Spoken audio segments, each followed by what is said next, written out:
বাইরে যদি এরকম ঝমঝমিয়ে বৃষ্টি পড়ে তাহলে কি আর ঘরে বসে থাকা যায়? তোমরাই বলো।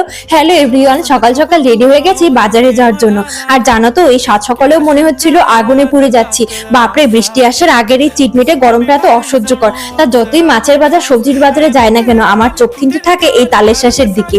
তারপরে এই মুভিটা ল্যাপটপে চালিয়ে সকালের ভাতটা খেয়ে নিলাম। আর আকাশের এই অন্ধকার অবস্থা দেখে আমার সেই ঠাকুমার ঝুলির লাইনের কথা মনে পড়লো। গা ছমছম, কি হয় কি হয়। তা মেঘের ঘর্ষণে বজ্রপাতের তোয়াক্কা না করে লাফাতে লাফাতে ভিজতে গেলাম বৃষ্টিতে। এরপর যদি ঠান্ডা লেগে যায় তাহলে আমার কিন্তু কোনো দোষ নেই বাবা। আমার ভেজা জামার জলে ঘর যেন ভেসে না যায়, তাই তড়িঘড়ি বাথরুমে ঢুকে স্নানটাও সেরে ফেললাম। আর গামছাটা এইভাবে চুলের মধ্যে পেঁচালে কেমন যেন রাখালের বউ ফিল হয়। এই অপবাদের ভয়ে গামছাটা চুল থেকে খুলে লিখতে বসলাম প্র্যাকটিক্যাল। সন্ধ্যাবেলা রেডি হয়ে গেছিলাম নাচে ক্লাসে যাওয়ার জন্য। যতই রাত্রিবেলা সুচি মামা না থাকুক, ফর্সা দেখানোর জন্য তো পাউডারটা লাগাতেই হবে। আর সারাদিন প্র্যাকটিক্যাল লিখে হাত পা ব্যথা করছিল আর ঘুমও পাচ্ছিল। Good night.